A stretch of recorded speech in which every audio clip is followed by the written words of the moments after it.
This is the X-Zone Broadcast Network, broadcasting worldwide on broadcast affiliates and satellite program providers, including CNN Broadcast Network, Sirius Satellite Network, Star Media, Good News Radio Network, Angel Broadcast Network, Wiki Broadcast Network, and WPBN TV. For more information on the X-Zone Broadcast Network, visit us at www.xzbn.net.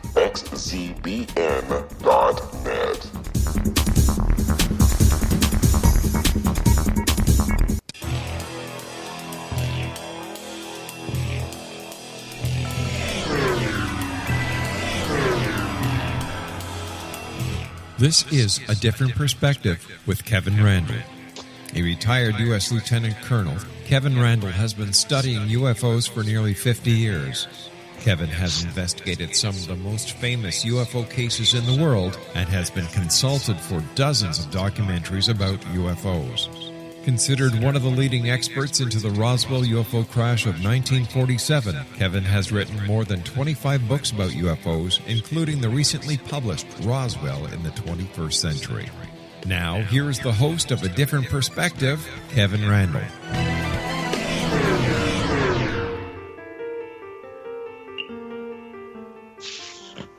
And we have returned after our 167-hour hiatus, which means I'm back with a different perspective.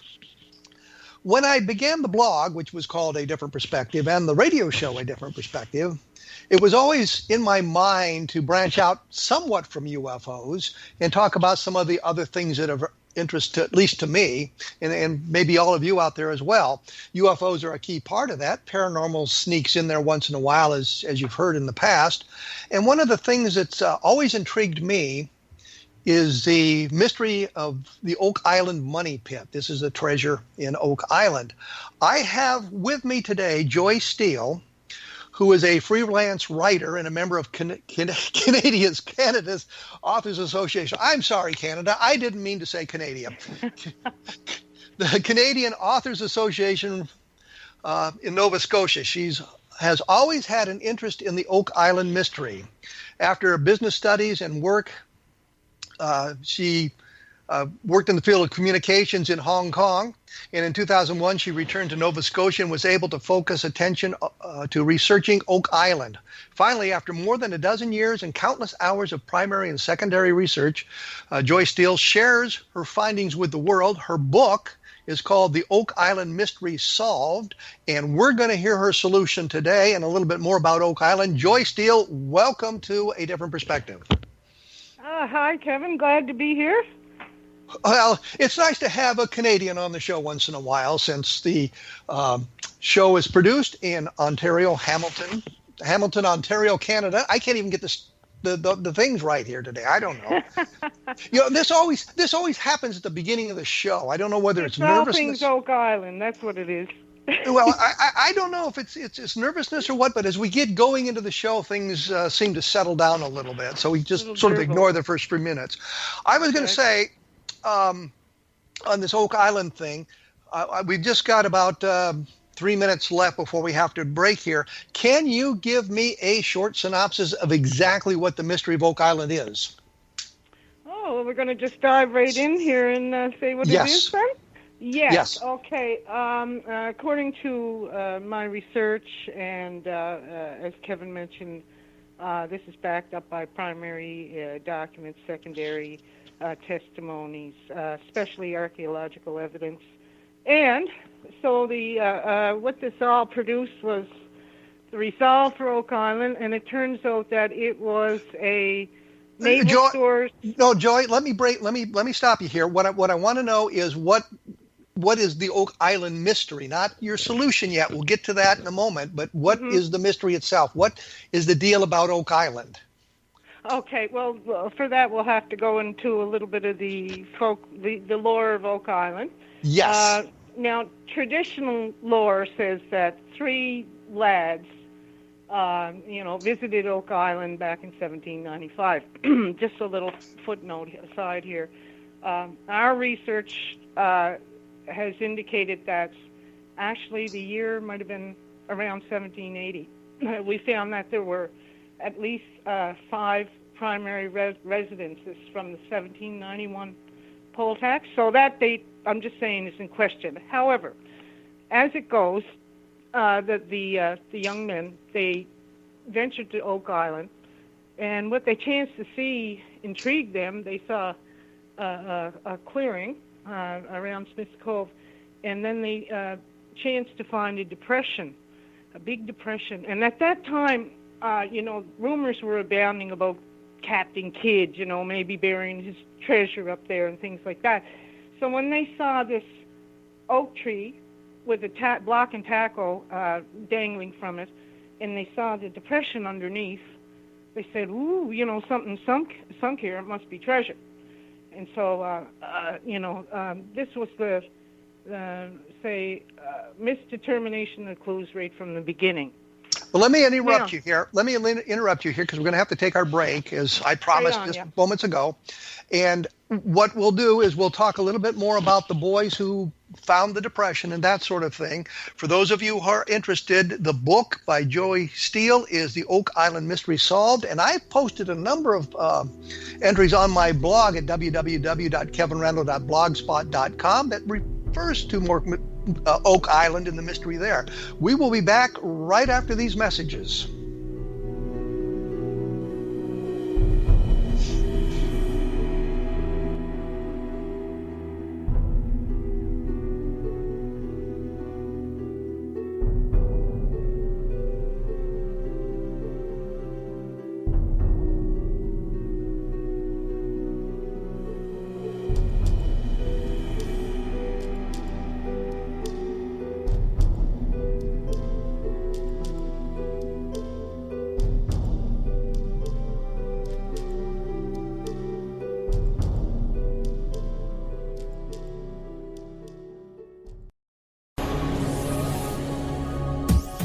This is the X-Zone Broadcast Network, broadcasting worldwide on broadcast affiliates and satellite program providers, including CNN Broadcast Network, Sirius Satellite Network, Star Media, Good News Radio Network, Angel Broadcast Network, Wiki Broadcast Network, and WPBN TV. For more information on the X-Zone Broadcast Network, visit us at www.xzbn.net.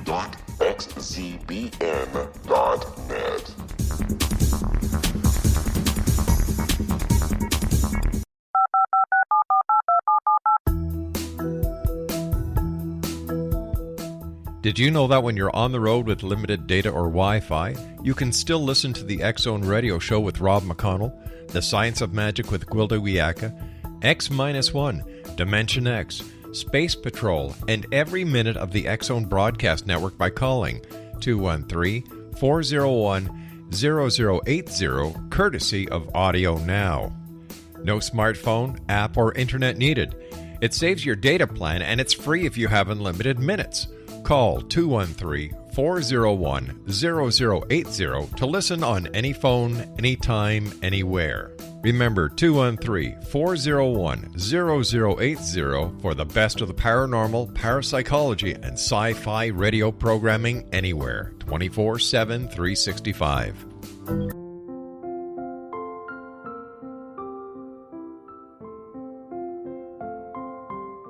I am Dr. Carl O'Helvey, founder, president of a new cancer foundation focusing on evidence-based physical, mental, and spiritual interventions, including natural cancer cures, prayer, meditation, affirmations, nutrition, and other related holistic cancer prevention and cure modalities. These are used in cancer education, research, and financing care. I ask for your help to continue this important work by donating at www.holisticcancerfoundation.com.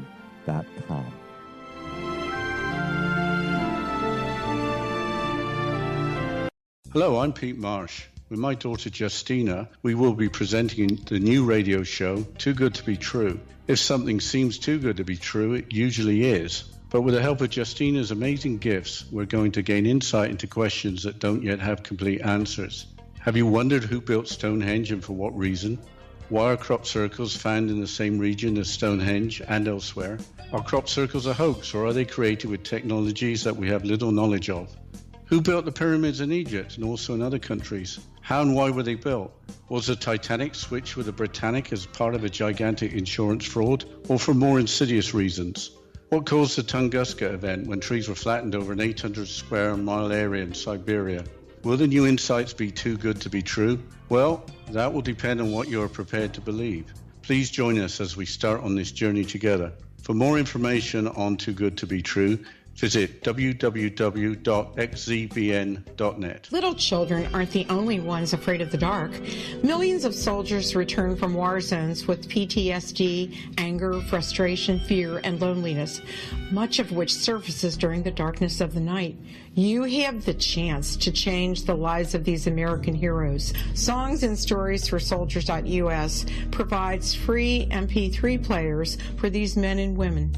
With a list of 3 million songs in 16 different styles, 100,000 audiobooks, and 30,000 old-time radio programs, every veteran can find something to soothe and comfort them at no cost. All our players contain an 8-hour audio program designed to help veterans fall asleep. With 1,500 plus vets now participating, it's our goal to deliver 10,000 audio players this year. Go to our website at songsandstoriesforsoldiers.us. Help us help a veteran make it through the night.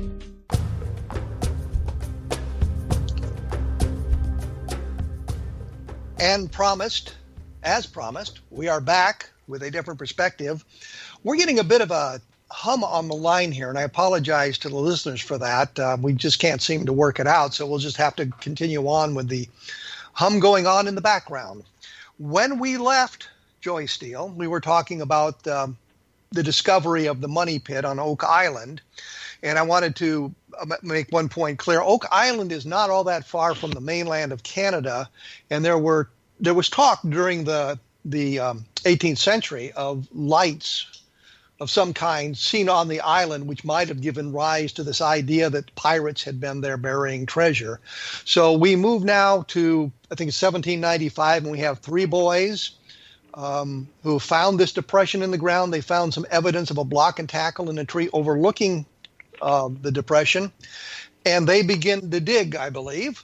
And Joy, can you take it from there? Yes, sir. So yes, they begin to dig.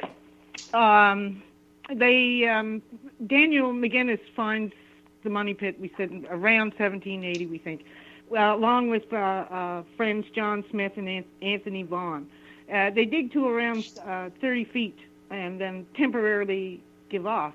And then around 1803, another company comes along. You're going to see like 17 or so syndicates come one after the other in this story. So they dug down about 30 feet, and that was all the further they could go with their hand tools? Mm-hmm. That's right. So they had to, and they needed resources and help, but the local people were so suspicious of the place. They didn't want to have, it was taboo. They didn't want to have anything to do with it. So they seek help, and anyway, the Onslow company forms, and it's within this period, around 1804 now, that they turn up the famous inscribed stone. And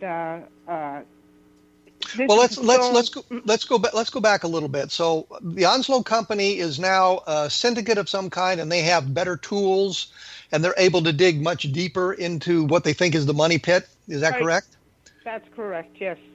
So they get down to, now traditional reports say 90 feet, but I have in my possession right in front of me here, I have the 1862 Yarmouth Herald, and actually it might be around 80 feet when they found that stone.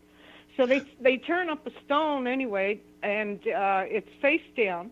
It's around 80 to 90 feet, let's say, and then there's all these glyphs on it. So this became known as the inscribed stone.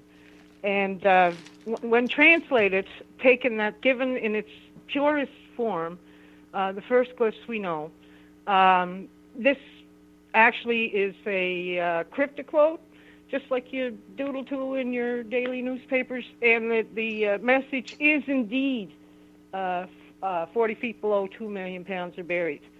We're going to find out a little bit of irony there. I'm going to prove that we're not talking about treasure here. Okay. So let me kind of set the tone here. What we've got is they've dug down 80, 90 feet. They found a stone, and it's inscribed with some glyphs, and they've been able to translate it, suggesting 40 feet below is $2 million. So they've got their shaft dug down. Now, as they were digging down, didn't they come to platforms of trees or something like that every 10 feet or so? I think this is more. No, this is more.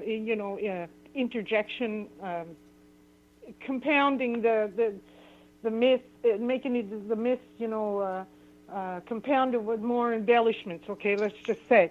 So you're suggesting there were no layers to this thing where every 10 feet they found the logs or anything like that. That's kind of part of the mythology that's grown up around the money pit.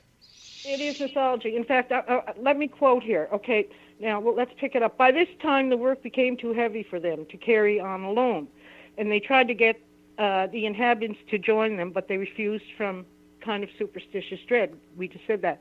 About 7 years afterwards, Simeon Lins of Onslow, this is the new company we talked about, went down to Chester, and happening to stop Mr. Vaughan, he was informed of what had taken place. Okay, now here's the point. They reached the 93 feet mark. They find a mark every 10 feet. Now here's the real what's found every 10 feet. Some of them were charcoal, some of them were putty, that's the clay, and one at 80 feet was a stone cut square 2 feet long and about a foot thick with several characters on it. So see, these layers weren't just logs every 10 feet. In fact, they only went down pretty much the first, every 10-foot intervals the first 30 feet.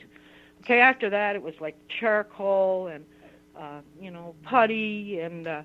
So there were some log layers. There were some log layers, but after 30 feet, there were no more of those. Yeah, there was all different, layers, right? It Okay. wasn't just logs every 10 feet. That's just a myth, Okay. I go right back to the old reports, and we can see these little embellishments, as I said. Okay, so the Onslow company's digging down in the money pit. They've reached the 90-foot level. They found the stone. What happens next? Why don't they go any deeper? It's the classic for Oak Island. Then the water comes in. They go down to about 93 to 110 feet, and this floods and eventually they're put out of business and they can't recover it. But when you say it's flooded, you mean the pit they've dug is now flooded. There's water in it. That's right. There's brackish water coming in from somewhere, and it's pouring in at such a rate that, they can't dig anymore because the water level's just going too high for them. So we're in 1803 right now, and they don't have the technology to pump the water out of the pit. The water's coming in faster; they can pump it out. Right. So the business has gone belly up. Okay. So the Onslow Corporation. Line of them do. The Onslow Corporation is gone, but McGinnis was part of the Onslow Corporation as the other two boys were? Yes, yeah. Okay. They had an interest there.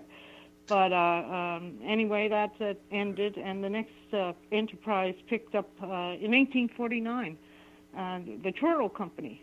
They go on to find some more clues. They get a couple of casts. They speculate that it's loose metal inside, but again, this is just a speculation. We can show you what it really is. And they recover 3 gold chain links.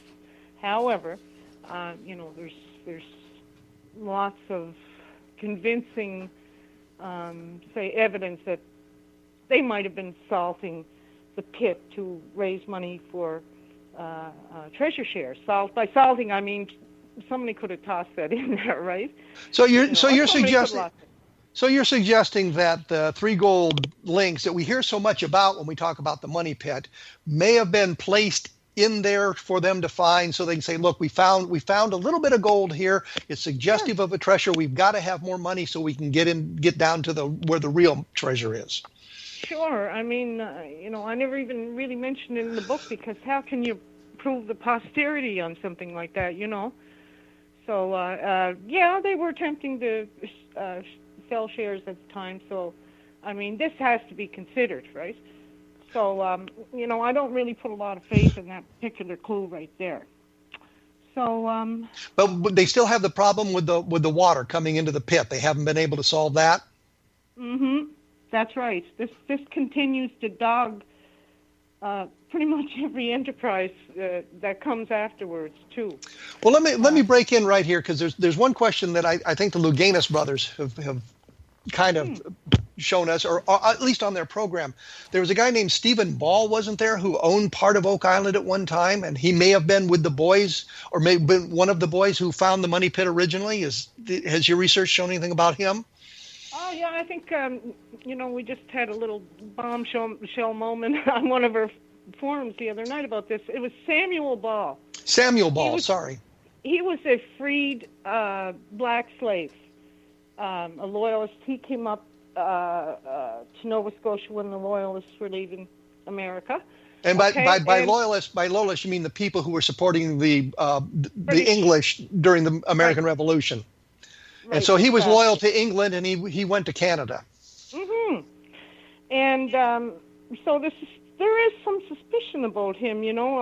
He was a black freed slave, and pretty soon, he was buying up lots on Oak Island. What was a slave doing with all this money? So, these speculations again, maybe he found the treasure or whatever. I do a little research there. Samuel Ball was a cabbage farmer, okay? And what was the local population of the time? It was all settled by Germans and Dutch people, okay? And I found it recorded the other night that the product they were making since they arrived, and this is really popular with German people, is the sauerkraut, you see? So here was what we found out, what we think we know now, is Samuel Ball was making a successful money on a cash crop. That was cabbage. He was a cabbage farmer. This was sold all over the local area and used by the inhabitants, and it was also for victualling the ships with. So he's a successful farmer. He's making money off his farm. So the source of his money may have been his cash crop as opposed to finding the treasure. Absolutely. See, I mean, this is where the speculations go off wild, aren't they? And everything goes off the rails, But if we look and we dig and we actually go into the history of the place, things can be explained, in another way, in a more logical fashion. So the idea that Samuel Ball was a member of the trio that found the original pit probably is untrue. Oh, absolutely. I mean, he was at a much later time anyway. No, it was three local lads, actually, much older than they said, John Smith, Anthony Vaughan, and Daniel McGinnis, of course. Daniel McGinnis. We've gotten to 1849. We have the Truro Company trying to get to the treasure. They're unable to, pump out the pit. The water has defeated them, and they go broke. They go belly up too, one after the other. The next worthy event, 1861 now. This is when the first life was claimed by Oak Island, the show, The Curse of Oak Island, yes. 7 Must Die. Well, this is when the first life was claimed. And this man, unfortunately, we can't identify him yet, but a man was scalded to death by an exploding boulder. And also in that year, an attempt to get at the money pit, they actually dug a shaft and underneath to try to come up the bottom. This caused... So they put a shaft down parallel to the money pit and then tried to tunnel over? Right, and try to come up the bottom, and so the shaft was under, the money pit bottom would have been undermined. The bottom literally drops out of the money pit. And it was, because of this undermining and weakening of the pit, they cut several cross tunnels. Okay, let's take a quick break here because we're going to have to do that so we can pay a few bills. And the radio station wants us to do that. We're talking with Joy Steele about the Oak Island Money Pit, the treasure of Oak Island, and we've learned a little bit about what's going on. And she mentioned the first life being taken in 1861, and I want to revisit that because it seems that the count of the number of people killed in the money pit is now off, and the 7 lives have been claimed. So we'll see what we can do about that. We will be back right after this with Joy Steele.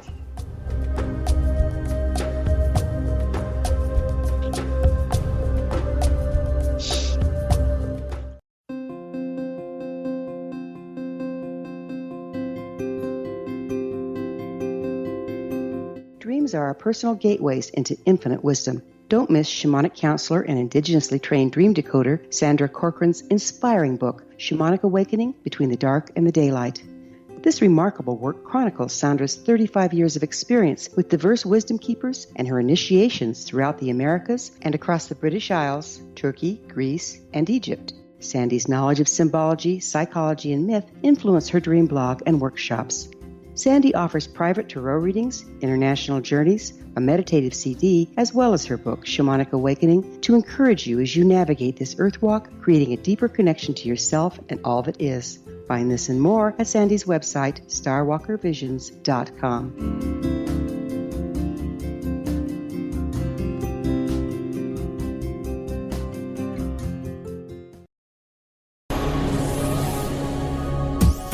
This is the X-Zone Broadcast Network, broadcasting worldwide on broadcast affiliates and satellite program providers, including CNN Broadcast Network, Sirius Satellite Network, Star Media, Good News Radio Network, Angel Broadcast Network, Wiki Broadcast Network, and WPBN TV. For more information on the X-Zone Broadcast Network, visit us at www.xzbn.net.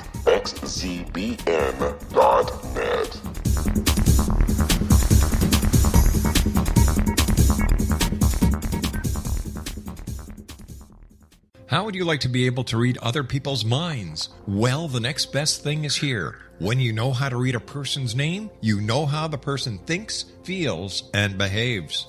Each letter in our name holds a key to unlock our true essence. Our name contains both our gifts and challenges in this lifetime.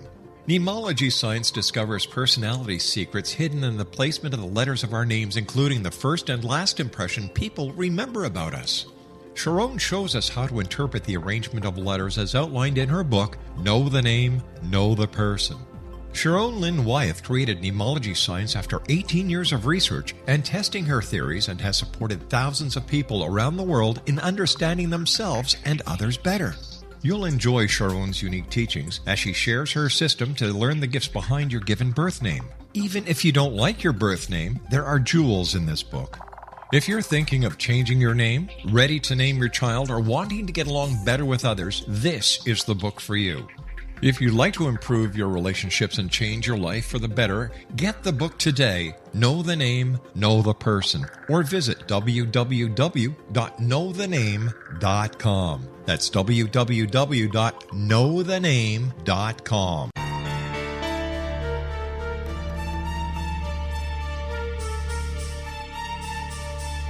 Hello, I'm Justina Marsh, and with my dad Pete, we are going to present a new show called Too Good to Be True. Together, we are aiming to discover more truths about this world and beyond. Do you have unanswered questions about the world?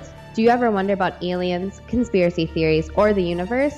There are many shows discussing subjects such as pyramids or UFOs, but we want to relay this information based on our own research, including from spiritual means. Hopefully, listeners will be helped with their own beliefs and will appreciate the psychic insights that add to the previous research and information. We both look forward to sharing this insight and beginning this journey with our listeners. Visit xzbn.net for more information about when to listen.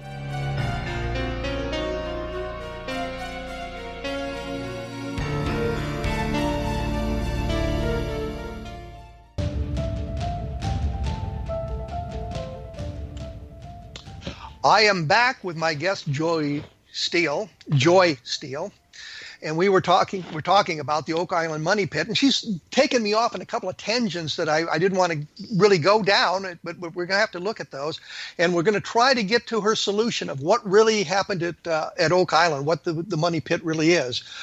I believe in the program, the Curse of Oak Island, they talk about 6 people having died, and it seems to me that the first one that they have on their list died in like 1897. And you said the first person was killed in 1861. Have I got the numbers wrong? Well, the second person lost their life in 1897. The first one was 1861. In 1897, this was Maynard Kaiser. He fell to his death while he was being pulled out of the pit. Yeah. During the William Chappell expedition. Okay, so the 1861 attempt to penetrate the money pit, they dug a parallel shaft down there. They tried to come up below it. They screwed the whole deal up, and you say the bottom fell out of the money pit. That's correct. I mean, that wasn't what killed this gentleman. It was because the boiler exploded on the surface, But that's right. That's right up to now. So they're obviously their attempt failed as well. Yeah, it's one after the other. Failure. That money pit is a good name, actually. Yes, because people keep throwing money into the pit trying to get to the treasure. Exactly, and they never got anything out. Not a dime, right? So we've come to 1861. They've attempted to make another assault on the money pit. They failed on that. They've kind of now dug up all the area around the money pit, so that confusion will come about later, where exactly was the original money pit. When was the next assault on the money pit? Well, now then came the Fred Blair years, around 1893. This would be the Oak Island Treasure Company, and the cave-in pit is investigated on this venture.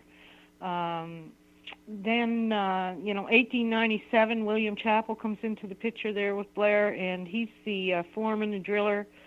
I already said the second life, Maynard Kaiser fell to his death at this time.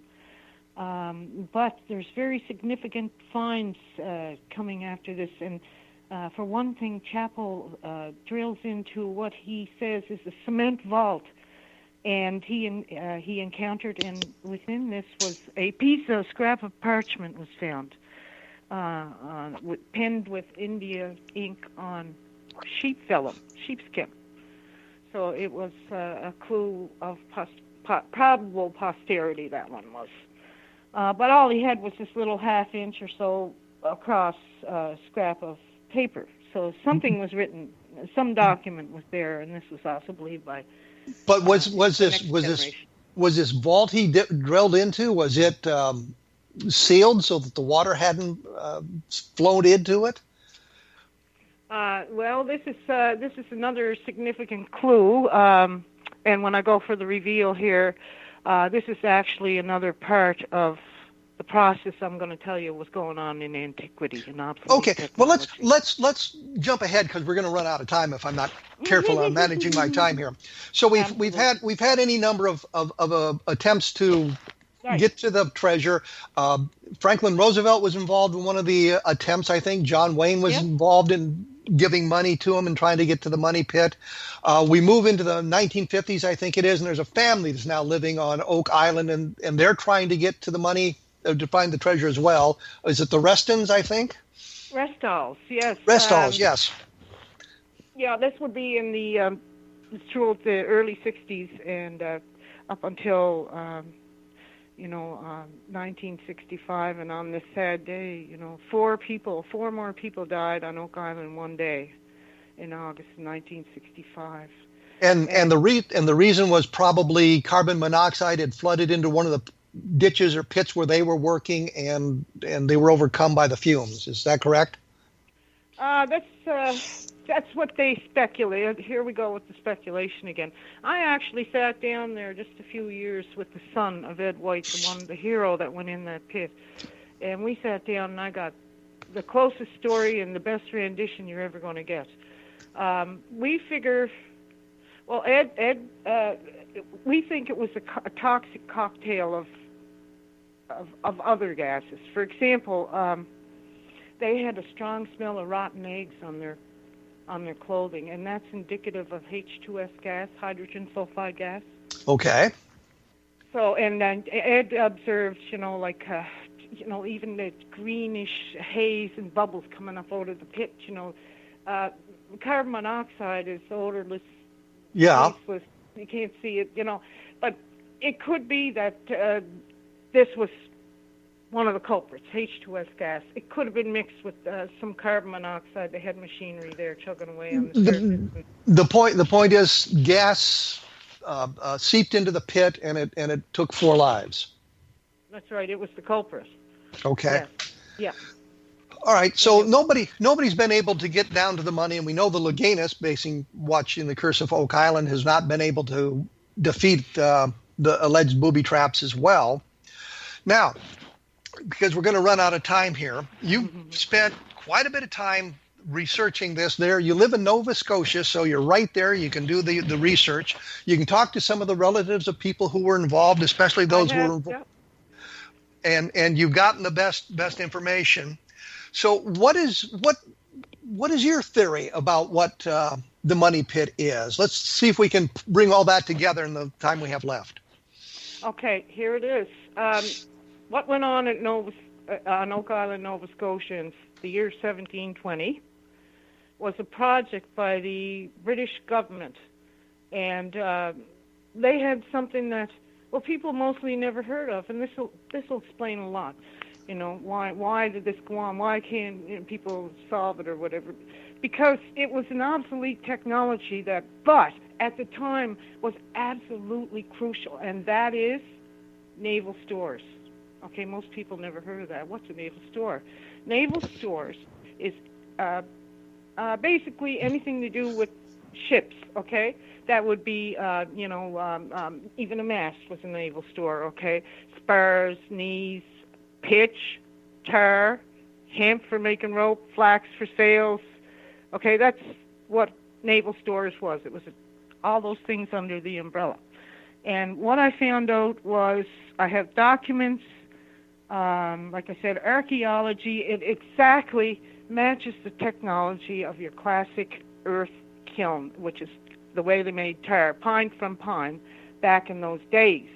Okay, and because of the innovation, I'll even explain, of a copper sheathing, which came in, in the late 1700s and through a series of innovations by the Royal Navy, this stuff was no longer needed. It wasn't required because what they were doing was painting it on the boats to stop fouling agents. And one of the biggest one, you must have heard of, a shipworm, right?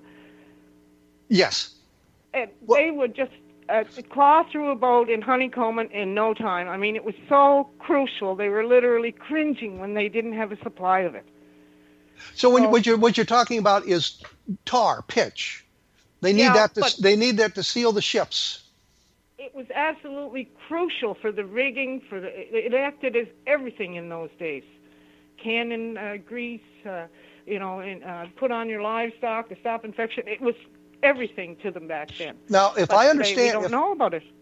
As I understand it, the British had been getting these naval stores from Sweden or Scandinavia, right? And that source was cut off, and they moved the operation to North America, and a lot of it was done in South Carolina or North Carolina, area. They were the biggest producers of naval stores. The Scandinavians were the kings of it at that time. But here's the perfect sense. Here's what happened. Basically, they gained the monopoly. Sweden did. Britain was always buying its products from them. But, of course, what happens is price jack up during monopolistic pricing. And so Britain said, oh, well, no, we can't do with this, and their shipping interests were in jeopardy, too.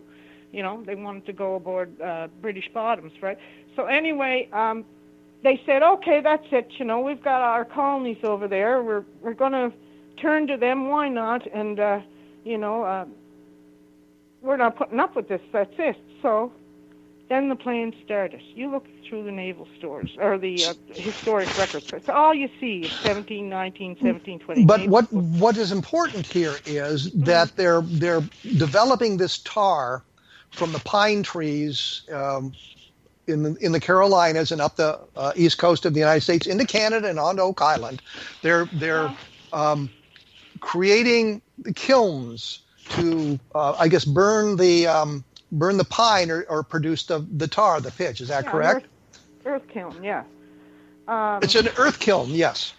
Yeah, the scientific process is called pyrolysis by destructive distillation, okay? What you're doing is you're taking a bunch of, pine, right? You're sealing it in the kiln, and you're sweating out the resin. The rosin, it looks like burnish, and then, it comes out black after a while. That's the tar. This is all rich resin, and it would flow from under the kiln. And where did it go? Into a concrete vault. Now you know what Chapel's Vault is there.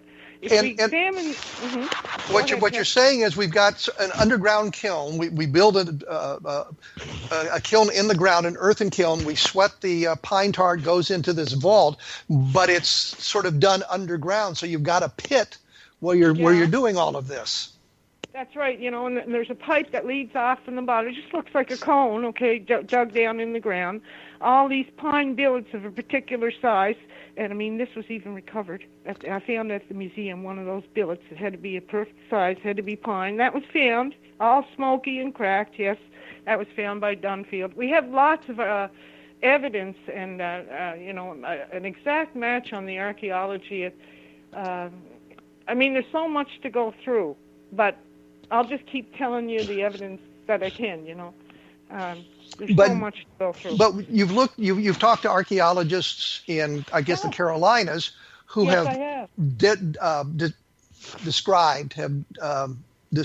drawn these pits, so you can see what they look like, and they're of a size that would match what the boys found back in 1795. Oh, exactly. Here's another kicker. Remember the flagstones? Do you remember the... Yes. 2 feet down they found flagstones. Yes. Flagstones on top. Okay. A typical earth kiln, it never changes. They always have the saucer-shaped, donut-shaped depression. There's always charcoal just below the surface, and they use these flagstones. You know why? Because I got a picture of it even. From antiquity. They pound on them, and this creates a tighter seal in the kiln. Okay, all right. This has to be sealed, or it will, there's actually reports here, they blow up. It has to be, it's a controlled process. So we've got a depression in the ground. We've got the flagstones that keep going. We've got the vault down below, the charcoal vault.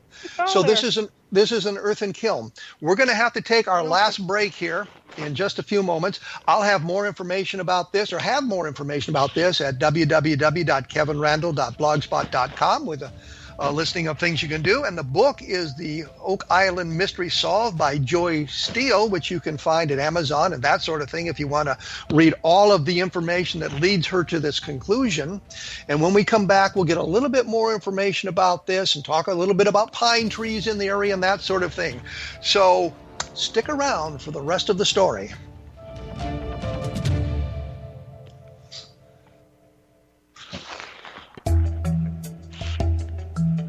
Kev, you there? Yes.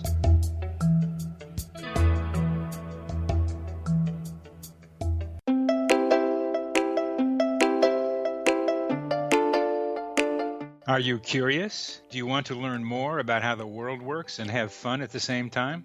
Study coincidences with me, Dr. Bernie Beitman, MD, on my Connecting with Coincidence radio show here on the XZBN network. Listen to Jungians theorize, statisticians randomize, true believers evangelize, while I categorize. I dance to the rhythm of coincidences. People who experience me see more of them. Maybe something on the show matches a thought in your mind. Let us know. Expand your mind to the weirdness happening around you. Synchronicity spoken here, there, and everywhere. For more information, put Connecting with Coincidence in your search engine and find my website, my social media sites, and my blog.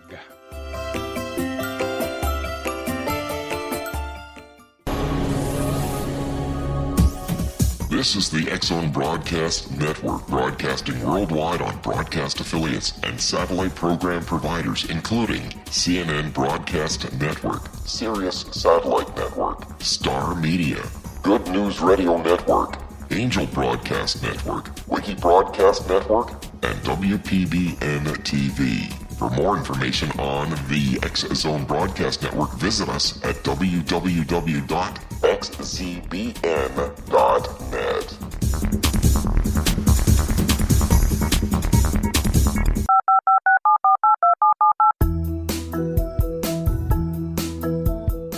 Did you know that when you're on the road with limited data or Wi-Fi, you can still listen to the X-Zone Radio Show with Rob McConnell, The Science of Magic with Gwilda Wiyaka, X-1, Dimension X, Space Patrol, and every minute of the X-Zone Broadcast Network by calling 213-401-0080, courtesy of Audio Now. No smartphone, app, or internet needed. It saves your data plan, and it's free if you have unlimited minutes. Call 213-401-0080 to listen on any phone, anytime, anywhere. Remember 213-401-0080 for the best of the paranormal, parapsychology, and sci-fi radio programming anywhere, 24/7, 365.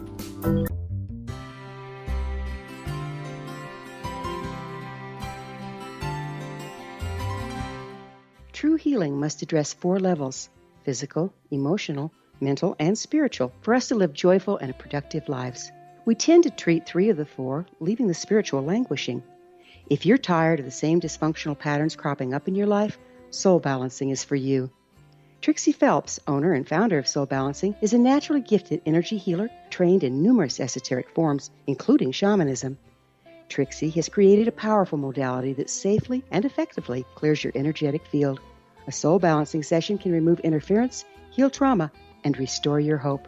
Contact Trixie for a life-changing long-distance session today, www.soulbalancing.world.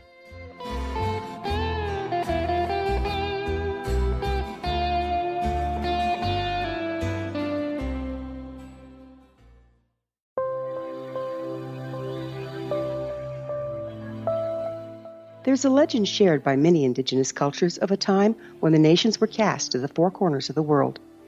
Each nation was given a body of sacred knowledge that held a different portion of the truth to preserve. True reality could not be known until all the nations reunited, combining the information. If a single one was missing, the world could not be reborn and darkness would prevail. The Science of Magic Radio is dedicated to reuniting the sacred knowledge. With the understanding, none of us has all the answers, but together we can open new perceptions and possibilities. Through our combined vision, the world can be reborn into a place where darkness no longer prevails. Join me, Gwilda Wiyaka, and the Science of Magic daily on the X-Zone Broadcast Network, xzbn.net, or visit us at thescienceofmagic.net. I did not lie to you. We are back. I am joined by Joy Steele. Her book is The Oak Island Mystery Solved. And when we went away, we were talking about these earthen kilns. And obviously they're using fire and that sort of thing in the kilns. And I wondered if that might have some association with the lights that people had been seeing in the mid-1700s. And I know the Luganis brothers in their work on Oak Island found the remnants of an old British camp of some kind. Does that all tie together? Yeah, well, there's a lot of layers on Oak Island. Settlement has been known, other than our original builders, but I mean, they've been settled there since the mid-early 1700s. Now, you mentioned about the lights, okay? I'm going to tell you the real story about the so-called lights. First of all, it wasn't lights; it was bonfires. And the year was in the 1720s, and this matches my offering as well. The original tale of that comes from Reverend Edward Snow, and he writes, quote, "In 1720, the people of the mainland had observed particular lights burning on Oak Island at night. Boatmen, curious enough to cruise in the vicinity, had seen the outlines of men believed to be pirates silhouetted against giant bonfires. 2 fishermen who went to Oak Island to investigate did not return and were never heard from again. Finally, the pirates, if such they were, disappeared from Mahone Bay, and the area settled down to peace and quiet. But the women of Chester, whose men had vanished, never forgot the days when the pirates were active at Oak Island. A feeling of terror toward the island had persisted ever since the 1720s. This is folklore. People will just say it is, but this is an exact match of the way a kiln would be lit. And why at night? Because they were lit at night because, well, presumably the wind would be lower, right? So you would have better control of your burning. So, there's all sorts of tie-ins to what really happened, and this is just another part of the facet of the story that absolutely matches. One size fits all with this naval story. I found it fascinating that in the last season of Curse of Oak Island, Louganis Brothers had people with metal detectors going on there, and they found what, in essence, is the remnants of a British camp there. And what you're suggesting is the British camp would have been there to create the earthen kilns so they could get the tar and the resin and whatnot they needed to fix ships. And if you've got a triangular shaped bay in there that they talked about, and they found bits of ships in there, it seems to me that would be a place where they would be doing repair work on the ship, sort of a wet dock type phenomenon. Well, you're absolutely right. In fact, if we look at all the criteria of a kiln, Oak Island matches everything exactly. It fills the criteria. And I mean, for this criteria, would you like me to list them off quickly? And let's see now. If you're going to pick out a naval stores place, you got to have a supply of pine. Okay, I proved that's there. I found the records of Samuel du Champlain. He was in the area, and he says the place was filled with pines, and he names other woods. Okay, so there's no question about that. In fact, gives the coordinates, 44 degrees north latitude. Where's Oak Island? 44 degrees north latitude. You had to have a gentle rolling landscape. I'm telling people now why Oak Island was picked. I'm telling them why this question. Indeed, it has the right landscape because the tar had to roll down the kiln into that vault by gravity, okay? It's all simple logic. And it had to have, good coastal shipping, and this was required by British law as well. And it had to be, another reason, I have a document, a very rare document. I hope we get another chance to bring this out. But the one and only document connecting Oak Island. And so the requirement was that they would like to have land uninhabited with no land claims. There was nobody on Oak Island in 1720. And the bonus is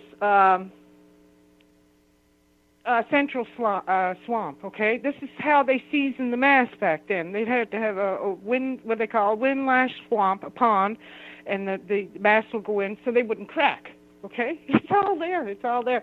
And another requirement, and this came out, new research just within the month, you had to have clay. Now, what do you hear about Oak Island? Clay this, clay that. You had to have clay to set up the kilns. That clay was everywhere in the archaeology. Yeah, so it's all there, 100% a match. And if we look... another thing. Well, I was going to say, if we look at the earthen kilns that were built in the Carolinas in that time frame, they seem to match the evidence that has been found on Oak Island, which would suggest the earthen kiln is the solution. There was no money. There was no treasure. It's an earthen kiln that they were using to get the resin, to get the tar, to complete the naval stores, I guess is the thing I'm searching for. Because the monopoly was on, it was crucial. It was just crucial back then. You're exactly right on this. So you're saying you have the documentation from the history of Oak Island, the mythology that's grown up on that. You've seen the documents from the 18th century. We've got the matches from the archaeology research being done in the Carolinas. Sure. It all seems to fit together. So you're saying there's no treasure. No, the real treasure is in our archaeology, and who was there. I didn't bring out who was there yet, but I'm going to give you all the 5 W's and throw in a how, too, okay? But I don't have time today. Make it quick. So, do you want me to say who was there now, or? Make it quick. We're running out of time. Okay. According to the records, I've identified the party as being the Sophie Company, which was a joint stock company, and believe it still befuddles scholars today, but somehow they struck up a deal with the broke English government and swapped their shares for death. And one of their enterprises was, and I have a document, I got it from the Canadian Archives, was to go to Nova Scotia to make naval stores. And I can track the area by cross correlating with another document to show you it is Oak Island for sure. And the archaeology's there, and the history, and the reasoning, and so for all of these things, I think this is a new day in research. And I also have... Well, here's the question I'm sure everybody wants me to ask. Have you communicated with the Gaines brothers and told them this? Yeah, Rick and I have been on the phone at least 3 times. I never met them face to face, but... What is their reaction to your theory? He said it was very unique, and what he said at the time was he was preparing a short list, like people like Lee Lamb, authors like that, or of people he was going to recommend to Prometheus, the production company, to go on the next show. And so he said, I'm going to tell them about it, but what happens after that? I can't be, not responsible. I did my best, okay, and I really appreciated that. I never got a call. I never even got so much invited to present. But I think, if you look at it, they're making a TV show. Not the little Gaines brothers, but Prometheus is making a television show, and they're not going to want somebody showing up and say, "That's an earthen kiln. There's no money to be found." Yeah, exactly. Yeah, no. Exactly. Well, some people value the money. I value the truth. Okay, and I'm here to be very transparent and bring this all out. And clearly the show is very popular. So. I think anything that suggests that there might be an alternative explanation that fits all the facts is not going to be something welcomed by Prometheus. Although the Gaines brothers would probably be happy to have a solution. Yeah, well, I mean, that's what they say, and Rick, he seemed very eager to get this to the bottom of it, and he did find it unique, but it is, non-treasure based. Offering. I'm not even going to say theory anymore. I'm sorry. I just got too much to say what this is. We never even covered a lot of the proof here in Well, I know we don't have time. I'm going to link to some of this on my blog so that we can get more information out to the public about this, and they can look at some of the things that I've seen, such as the archaeological research that was done in the Carolinas about the earthen kilns and that sort of thing. Joy Steele, thank you so much for joining me here on A Different Perspective. Your book is The Oak Island Mystery Solved. You can find it on Amazon and take a look at it from that point of view and run with it from there. And if you want more information, go to www.kevinrandle.blogspot.com and take a look at some of the things I've done about Oak Island over the last several years since the program Curse of Oak Island has been broadcast, because I found the whole thing fascinating myself, and I was always hoping for a treasure, but I noticed that there was an awful lot of things that seemed to go wrong, and there just wasn't a whole lot of evidence that took us in that direction. Oh, there is now, though.